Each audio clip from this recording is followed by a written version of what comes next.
أهلا بيكم في أرض العجايب وشهر جديد من الصراعات النشطة في محمية سابي ساند، مع وجود 13 ذكر بيتحركوا جوه وبره المنطقة باستمرار. ده تسبب في حالة من عدم الاستقرار للبؤات نكاهوما برايد. عدم الاستقرار ده زاد لما بلاك دام ميلز اللي اتزوجوا مع الإناث دي السنة اللي فاتت لو تفتكر اتنقلوا للشمال، واتنقلوا في توقيت مش مناسب خالص، لأنه في نفس توقيت ترحالهم أو مشيانهم اللبقة شيلا أنجبت 3 أشبال جداد في نص شهر مارس. يعني تقدر تقول إن الذكور سابوا الأشبال في منطقة خطر. كمان لبقة تانية من نكاهوما حامل وعلى وشك الولادة. وفي نهاية شهر مارس اتحركت اللبقات للجنوب ونجحوا في صيد جاموس على حدود مالا مالا، إلا إن سفاحين سابي ساند إنزينجا ميلز وصلوا وسرقوا الذبيحة وطردوا اللبقات باتجاه الشمال. ومش بس اللبقات اللي اتحركوا لوحدهم، كان معاهم كمان ذكر تلماتي. الذكر ده اتحرك معاهم واتبعهم للشمال، ونتج عن المعركة اللي نشبت بينهم وما بين إنزينجا ميلز إصابة لبقتين، إلا إنه لحسن الحظ كانت إصابات طفيفة.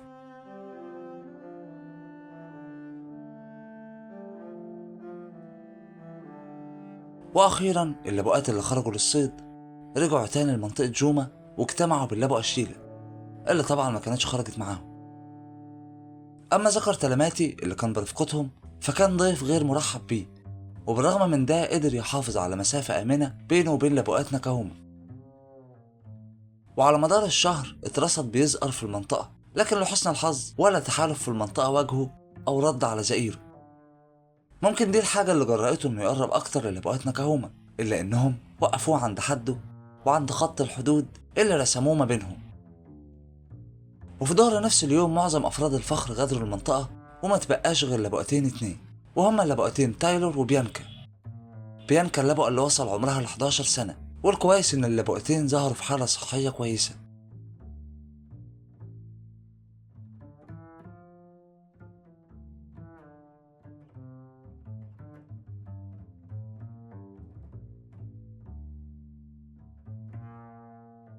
وغالبا هيكون ذكور بلاك دام ميلز هم الآباء الجداد لجيل نكاهوما القادم بعد ما حققوا نصر ملحوظ على ذكور كامبولا. أما ذكرين كامبولا بقى فبيسيطروا حاليا على تورش وود برايد، وباين عليهم التردد في اختيار منطقة النفوذ اللي بيحاولوا يسيطروا عليها. يعني أوقات بيتشافوا داخلين لمناطق بلاك دام وأوقات بينسحبوا.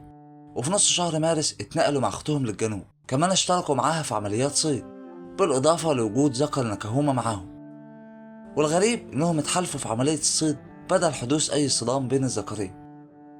وبعد فترة قضوها في الاندلوزي وسابي سابي رجعوا تاني لمناطقهم في جوما، نفس المنطقة اللي كان بيظهر فيها تلماتي ميل لو تفتكر قبل رجوعهم بيوم واحد.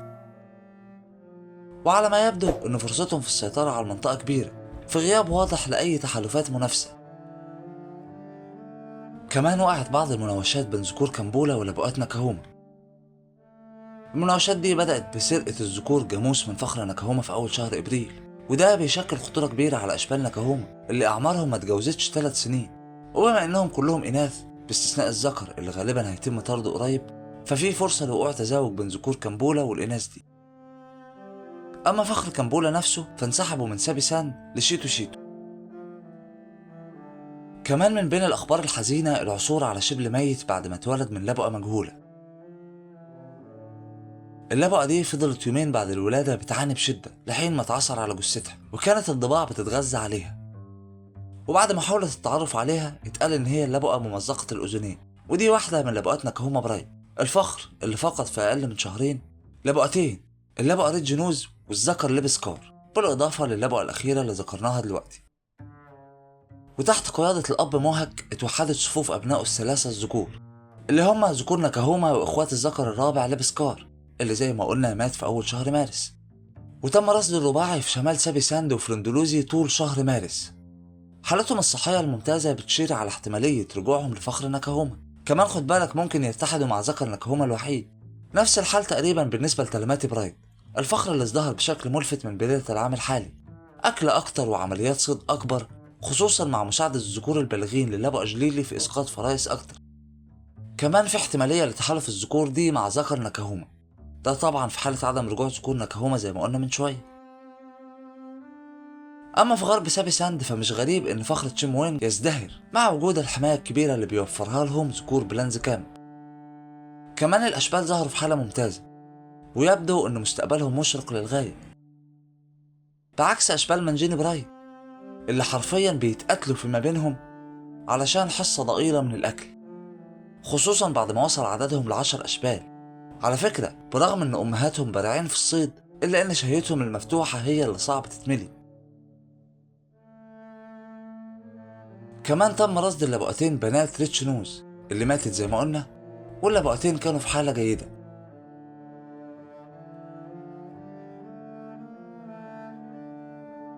وبفضل الحالة الممتازة اللي وصل لها لبؤات أوتاوا برايد، ظهر تومبيلا ميل أبوهم في تحسن ملحوظ وثقة ما شفناهوش فيها من فترة طويلة جدا.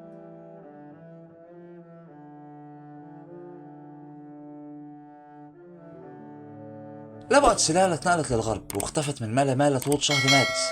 لو تفتكر آخر مشاهداتها كانت في يناير وهي بتتزوج مع ذكور كامب ميلز بالتحديد في منطقة سنجيتا، ومرة تانية في شهر فبراير برضه، إلا إنها في شهر مارس اتشافت في الأندلسي وتحديدا في أماكن نشأتها. وقريب هنشهد على ولادة الجيل الجديد من أشبال سلالة. الكلام ده ما حصلش من شهر مارس 2019، وبفضل قوة إنزيمجا ميلز بيعيش كامبولا برايد ونتسوفو برايد في أمان تام. أصغر شبل في الفخرين وصل عمره ل4 شهور، ومتوقع إن هو وباقي الأشبال يوصلوا بأمان لعمر البلوغ. وفي تلمات برايد تم تسمية ال4 لبؤات الشابات هناك من محمية سابي سابي باسم مسا ثولو برايد، وده نسبة لنهر صغير بيمر عبر سابي سابي. ومن ضمن اللبؤات ال4 خلفوا 2 في منتصف شهر مارس. الخلفة كانت 5 أشبال، وقريب كمان لبؤة تالتة من ال4 لبؤات هتولد، وبكده ما يتبقاش غير لبؤة واحدة بس هي اللي لسه ما انجبتش. وفي أقصى الجنوب وصل ذكور كامبولا برايد خلال مطاردتهم لقطعان جاموس، وهناك اصطدموا بجيجيما ميلز. أكيد ده مش أحسن خبر للبؤات مسا ثولو برايد، لأن أشبالهم الصغيرين كان ممكن يتقتلوا على إيد كامبولا. لكن لحسن حظهم وبشكل عجيب ذكور كامبولا زي ما قلنا في أول الفيديو رجعوا للشمال وتجنبوا الصدام مع جيجيما ميلز. وفي جنوب سابي ساند وصل أكبر أشبال الفخر الجنوبي لعمر سنة، والثلاثة الأصغر بيرموا بسرعة ملحوظة. حاليا أصبح لجيجيما ميلز 12 شبل علشان يحلوا في المرتبة الثالثة بعد إنزيمجا ميلز اللي بيتصدروا الترتيب بعد ما وصل عدد أشبالهم ل16 شبل و6 أشبال على وشك البلوغ. وبيليهم في المرتبة الثانية بلانز كامب ميلز ب12 شبل وشبلين على وشك البلوغ. وقريب هيزيد عدد أشبال جيجيما ميلز لأنهم ببساطة على وشك التزاوج مع إناث ستيكس برايد اللي قربوا من عمر البلوغ. أما ذكر ستيكس فدخل في شجار مع ذكر نكهوم، ونتجت على المعركة دي إصابات طفيفة للأسدين. كمان وقعت معركة بين لبؤات ستيكس وبين 3 من ذكور نكولو ال4 و4 لبؤات من ساند ريفر. وفي وسط كل التحديات دي تم رصدهم بيستمتعوا بوجبة دسمة من غير إزعاج، وكانوا في حالة معنوية عالية. وأخيرا نختم مع نكولو برايد اللي نجحوا يحافظوا على حالتهم الصحية ويتطوروا بشكل ملحوظ.